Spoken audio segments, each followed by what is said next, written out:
bifaskin dengan kefasikan. Saya tidak ngerti Tuan Guru nama fasik. Orang fasik itu orang berdosa secara terus menerus, tidak ditobati dosanya. Berdosa aja hari-hari, berdosa, tidak sadar terhadap dosanya. Maka dia divonis menjadi hamba Allah yang fasik. Allah Subhanahu wa taala berfirman, "Innallaha la yuhibbul fasiqin." Sesungguhnya Allah tidak menyukai kepada hambanya yang fasik, yang terus-menerus berdosa. Bahkan dalam satu riwayat, orang fasik tidak boleh jadi saksi nikah karena orang-orang berdosa. Allah tidak menyukai orang-orang berdosa. Au amalun fasidin, atau amal yang merusak umat Islam. Banyak sekali amalan-amalan yang merusak ya, perilaku-perilaku yang merusak Islam. Fa innahu yubahu zikru musawihim, maka sesungguhnya boleh disebut keburukan-keburukan mereka idza kana fi maslahah, apabila terjadi ada kepentingan untuk menyebut itu. Misalnya dia seorang pemimpin ya otoriter yang menyakiti rakyatnya, amit-amit jauh-jauh jadi dipimpin oleh itu. Boleh disebut keburukan orang-orang macam itu kalau memang ada maslahatnya, kalau memang ada kepentingan keburukan yang untuk disebut, supaya orang menjauh dari itu, supaya jangan orang mengikuti itu ya.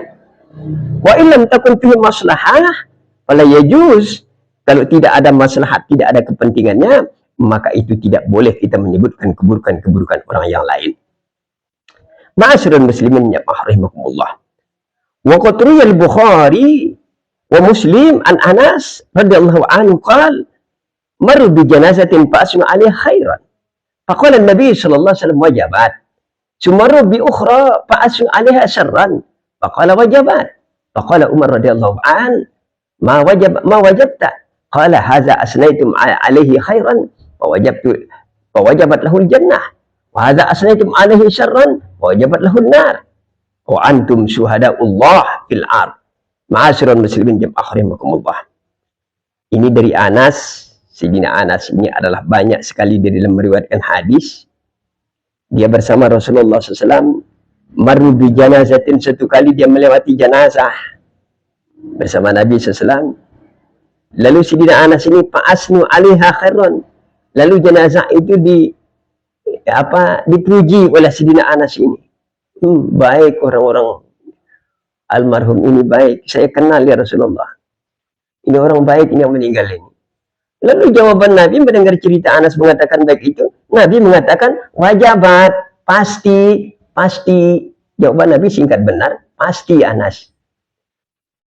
Lalu di kali yang lain, hari yang lain, Sayyidina Anas melewati jenazah bersama Rasulullah SAW. Fa'asnu 'alaiha syarran. Dia menyebut keburukannya. Saya tahu yang meninggalnya Rasulullah buruk, perangannya buruk, ini pengkhianat ini yang meninggal ini. Lalu Nabi mengatakan wajabat, pasti. Lalu balik Sayyidina Anas bertanya, ya, apa pian maksud pasti ya Rasulullah? Saya cerita baik, pian nyebut pasti. Saya cerita buruk, pian nyebut pasti. Ya, maksud saya bilang pasti itu, kata Nabi, qala hadza asnaitum alaihi khairan, jika engkau puji dia baik, wajabat lahul jannah, maka pasti ke surga. Itu pasti ke surga. Wa hadza asnaitum alaihi syarran, jika engkau dia puji dia menjadi orang-orang yang buruk, wajabat lahun nar, maka pasti ke neraka. Lalu kata Nabi, antum syuhadaullah fil ard, engkau adalah sebagai saksi-saksi Allah di muka bumi ini, hai Anas. Ma'asyiral muslimin jamaah rahimakumullah. Ya. Kalau orang Islam tidak boleh disebut keburukan-keburukannya. Kalau orang kafir boleh. Kalau orang kafir boleh, karena Allah menyebut keburukan orang-orang kafir. Buktinya, wa yujuzu sabbu amwatil kuffar wa la'anahum. Boleh kita mencaci maki jenazah orang kafir dan melaknat mereka. Allah Subhanahu wa taala berfirman, Bismillahirrahmanirrahim. Lu'inal ladzina kafaru min bani Israil. Allah melaknat orang-orang kafir dari kaum Bani Israel. Allah mengutuk dari orang kafir dari kalangan Bani Israel. Boleh berarti dengan dalil ini.